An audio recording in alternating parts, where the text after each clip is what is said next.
सभी साथियों को मेरी तरफ से नमस्कार। साथियों, अपने हिंदी साहित्य का एक और वीडियो लेकर मैं हाजिर हूँ आपके सामने और आप सभी का स्वागत है आपके अपने चैनल पर। तो साथियों, मैं आपको बता दूं कि आज हम जो सूफी काव्य धारा के जो प्रमुख कवि हैं उनके बारे में पढ़ेंगे। और जो साथी पहली बार वीडियो देख रहे हैं चैनल पर, उनको मेरा निवेदन कि आप चैनल को सब्सक्राइब कर लें हिंदी साहित्य के इन नोट्स के लगातार वीडियो देखने के लिए। और एक सूचना ये कि जो सीईटी का पेपर है, जो नेट का एग्ज़ाम होना है, उनके लिए काफ़ी महत्वपूर्ण है। हिंदी साहित्य के जो विद्यार्थी हैं उनके लिए तो काफ़ी शॉर्ट नोट्स हैं, इनके माध्यम से आप हिंदी साहित्य का इतिहास है वो पूरा पढ़ेंगे। तो आइए शुरुआत करते हैं आज के वीडियो की और देखते हैं सूफी काव्य धारा के प्रमुख कवि और उनकी महत्वपूर्ण रचनाओं से संबंधित। तो देखिए साथियों, सूफी काव्य धारा में आज के अपने पहले कवि हैं मलिक मोहम्मद जायसी। ये काफ़ी महत्वपूर्ण कवि है, इनको आप अच्छी तरह से याद कर लें। हर एग्ज़ाम में लगभग इनसे संबंधित एक क्वेश्चन तो अवश्य पूछा जाता है।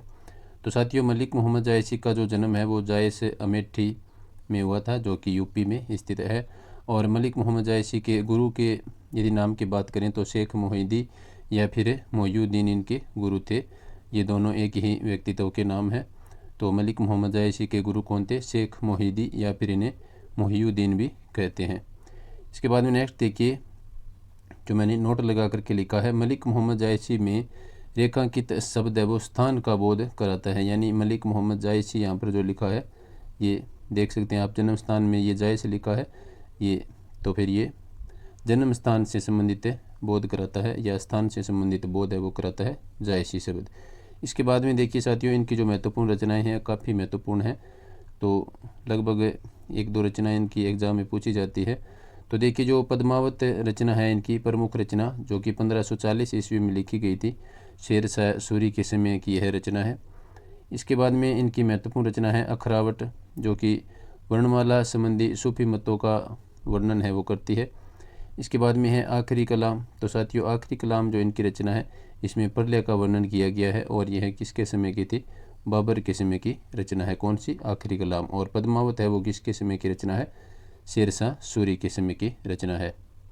इसके बाद में नेक्स्ट देखिए, इनकी महत्वपूर्ण रचना है कहरनामा। तो साथियों, कहरनामा है ये आध्यात्मिक विवाह का इसमें वर्णन किया गया है। आपसे पूछा जा सकता है कि किस रचना में, मलिक मोहम्मद जायसी की किस रचना में आध्यात्मिक विवाह का वर्णन है? तो आपको याद रखना है कहरनामा रचना में। इसके बाद में है चित्ररेखा। ये एक लघु प्रेमाख्यानक काव्य है। कौन सा? चित्ररेखा मलिक मोहम्मद जायसी का लघु प्रेमानक काव्य है। इसके बाद में है इनका मसलनामा। इसके बाद में देखिए साथियों, जो पद्मावत है उसके बारे में थोड़ा सा डिटेल से अपने जानते हैं, इसमें क्या क्या कुछ है वो दिया गया है। तो पद्मावत साथियों, अपने पढ़ा कि 1540 ईस्वी में लिखी गई थी। यह स्कूल व्याख्या था 2015 और 16 में 2 साल लगातार यहाँ से क्वेश्चन पूछा गया था इसका, पद्मावत का जो लिखने का समय है। तो अब इसके जो खंड की बात करें तो पद्मावत में साथियों कुल 57 खंड है वो दिए गए हैं। कितने खंड? 57 खंड इसमें दिए गए हैं। आचार्य रामचंद्र शुक्ल ने इसे हिंदी साहित्य का प्रथम बड़ा महाकाव्य तथा समासोक्ति है उपनाम दिया है। तो यहाँ से क्वेश्चन अवश्य बन सकता है कि आचार्य रामचंद्र शुक्ल ने पद्मावत को है वो किस नाम से पुकारा है, या फिर समासोक्ति है वो आचार्य रामचंद्र शुक्ल ने जायसी की किस रचना को कहा है? तो पद्मावत को कहा है। समासोक्ति इनका उपनाम है वो दिया है इन्होंने, आचार्य रामचंद्र शुक्ल ने। इसके बाद में देखिए नेक्स्ट, अपनी कथानक से संबंधित यदि बात करें पद्मावत का, तो इस रचना का कथानक है वो 2 भागों में बंटा हुआ है। कितने भागों में? 2 भागों में बंटा हुआ है। पूर्वार्ध भाग में रतन सेन और पद्मावती के विवाह का वर्णन है, जिसे कल्पना प्रसूत है वो माना जाता है। और उत्तरार्ध भाग में साथियों विवाहोत्तर जीवन की कथा है, जिसे ऐतिहासिक माना जाता है। तो दोनों ही काफ़ी महत्वपूर्ण फैक्ट है, इन्हें आप अच्छी तरह से याद रखें। इसके बाद में अपने नेक्स्ट चलते हैं। हरदेव बहारी ने इस ग्रंथ का मूल स्रोत है वो रतन शेखर कथा को माना है। किसको माना है? रतन शेखर कथा को।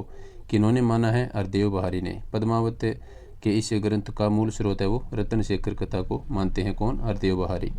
आचार्य रामचंद्र शुक्ल ने इसे रूपक काव्य की संज्ञा दी है। किस काव्य की संज्ञा दी है? रूपक काव्य की संज्ञा है वो दी है आचार्य रामचंद्र शुक्ल ने। क्योंकि इसके विभिन्न पात्रों का नाम है वो प्रतीकार्थक है, तो इसलिए इन्होंने रूपक काव्य है वो कहा है पद्मावत को। जो प्रतीकात्मक का नाम है, यहाँ से अक्सर एग्जाम में क्वेश्चन पूछा जाता है, तो आप जान लीजिए कि कौन कौन से पात्र का नाम है वो किस प्रतीक से जुड़ा हुआ है। तो देखिए, इसमें जो चित्तौड़ है जिस स्थान का नाम है, ये तन का प्रतीक है वो माना जाता है, यानी शरीर का प्रतीक माना जाता है। और सिंगल द्वीप है, इसे हृदय का प्रतीक है माना जाता है। और राजा रतन सेन इसे मन का प्रतीक मानते हैं। और पद्मावती को सात्विक बुद्धि का प्रतीक माना जाता है। और हीरामन तोता है, इसे गुरु का प्रतीक माना जाता है। इसके बाद में नागमती है, तो इसे सांसारिक बुद्धि का प्रतीक माना जाता है। तो काफ़ी महत्वपूर्ण है, इन्हें आप याद रखें अच्छी तरह से। इसके बाद में एक महत्वपूर्ण कथन देखिए यहाँ पर, ओ मन जानी कवित अस कीना, मकु यह रहे जगत मह चीना। तो यश प्राप्ति के लिए जयसी द्वारा लिखित यह कथन है, काफ़ी महत्वपूर्ण कथन है, इसको आप याद रखें। ओ मन जानी कवित अस कीना, मकु यह रहे जगत मह चीना। इसके बाद में देखिए, इस पद में जयसी के काव्य रचने का उद्देश्य यश प्राप्ति प्रतीत होता है। इस पद में यानी मलिक मोहम्मद जयसी हैं, इनके काव्य रचने का जो उद्देश्य है वो यश की प्राप्ति करना है, वो प्रतीत हो रहा है इस कथन से। इसके बाद में देखिए, नोट लगा करके जो मैंने लिखा है, जयसी कृत अखरावट रचना में वर्णमाला के प्रत्येक अक्षर को लेकर सूफी मत के सिद्धांतों का वर्णन है वो किया गया है। तो ये भी काफ़ी महत्वपूर्ण लाइन है। इसके बाद में अपने चलते हैं नेक्स्ट महत्वपूर्ण फैक्ट पर। उसमें देखिए साथियों, जयसी की आखिरी कलाम रचना में बाबर की प्रशंसा की गई है तथा रोज क़यामत यानी प्रलय का वर्णन किया गया है। किसकी रचना कौन सी रचना में? जयसी की आखिरी कलाम रचना में। इसके बाद में देखिए, चंदायन काव्य का नायक है वो लोर या लोरिक है। कौन है? लोर या फिर लोरिक। यहाँ से क्वेश्चन बन सकता है, जो चंदायन काव्य है उसका नायक कौन है? तो लोर या लोरिक। इसके बाद में देखिए, शुक्ल के अनुसार मृगावती है वो प्रथम सूफी काव्य है। किसके अनुसार? आचार्य रामचंद्र शुक्ल के अनुसार मृगावती प्रथम सूफी काव्य माना जाता है। इसके बाद में अपने नेक्स्ट फैक्ट पर चलते हैं। तो उसमें देखिए साथियों, माता प्रसाद गुप्त ने चंदायन को लोर कहाया या फिर लोर कथा कह करके पुकारा है। किन्होंने? माता प्रसाद गुप्त ने जो चंदायन रचना है उसको लोर कहाया या फिर लोर कथा कह करके पुकारा है। हंसावली काव्य में पाटन की राजकुमारी हंसावली का वर्णन है।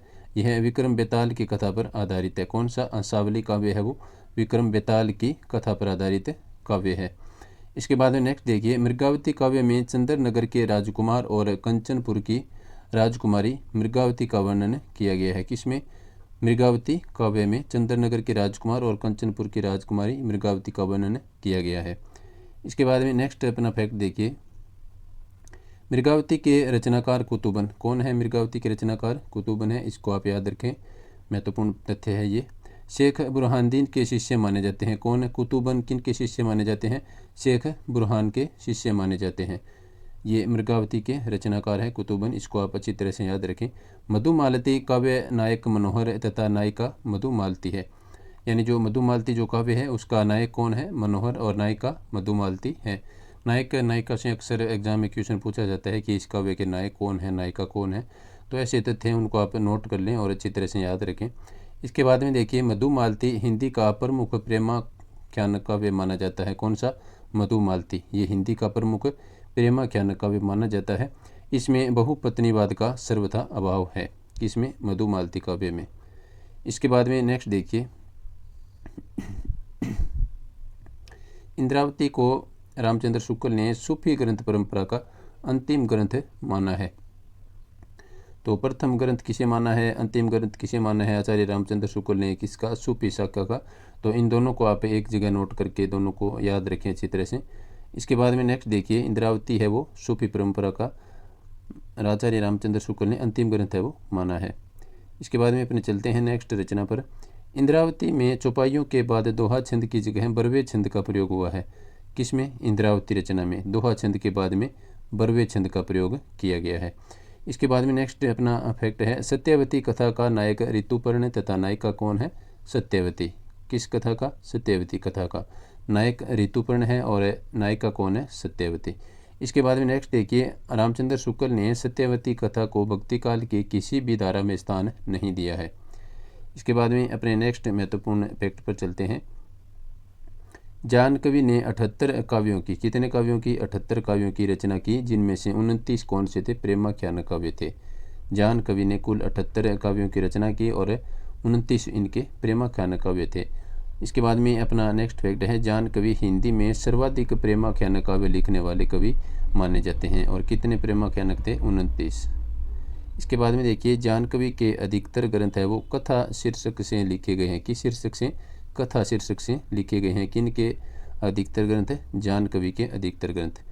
तो जैसे कथा कनकावती, कथा रूपमंजरी आदि इस प्रकार से कथा नाम है वो इनके काव्य के आगे जुड़ा हुआ है। इसके बाद में चलते हैं नेक्स्ट अपने महत्वपूर्ण फैक्ट पर। उससे पहले मैं साथियों आपको एक महत्वपूर्ण सूचना देना चाहूँगा कि हिंदी व्याकरण के हस्तलिखित नोट्स हैं वो तैयार अपने कर रहे हैं, जो आपको जल्द ही इन यूट्यूब इस चैनल पर आपको क्लास के रूप में भी मिलेंगे और PDF के रूप में भी उपलब्ध करवाए जाने की कोशिश की जाएगी। तो वो नोट्स आपको लगभग 20 या 25 जून के आसपास उनकी क्लासें अपने शुरू करेंगे। वो नोट्स है वो तैयार हो रहे हैं। तो हिंदी व्याकरण के नोट्स से पढ़ने के लिए आप इस चैनल को सब्सक्राइब कर लें। जो साथी चैनल पर पहली बार वीडियो देख रहे हैं उनसे मेरा निवेदन है। तो चलते हैं अपने नेक्स्ट महत्वपूर्ण फैक्ट पर।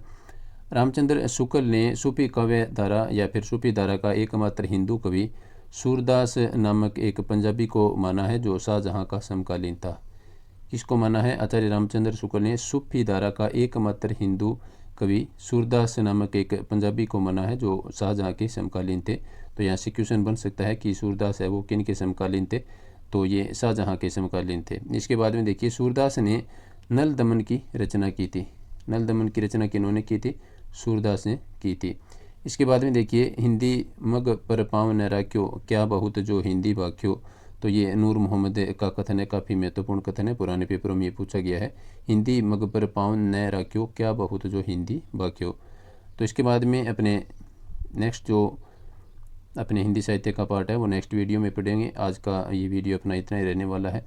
तो मैं आपको एक बार फिर से बता दूं कि हिंदी व्याकरण के नोट्स हैं वो तैयार हो रहे हैं और 20 से 25 जून के आसपास अपने हिंदी व्याकरण के माध्यम से यूट्यूब के माध्यम से पढ़ेंगे और PDF भी उपलब्ध करवाने की कोशिश है वो पूरी रहेगी। तो आप चैनल को सब्सक्राइब कर लें और जो साथी पहली बार आज वीडियो देख रहे हैं वो चैनल को सब्सक्राइब अवश्य करें। वीडियो देखने के लिए सभी साथियों का धन्यवाद। नमस्कार।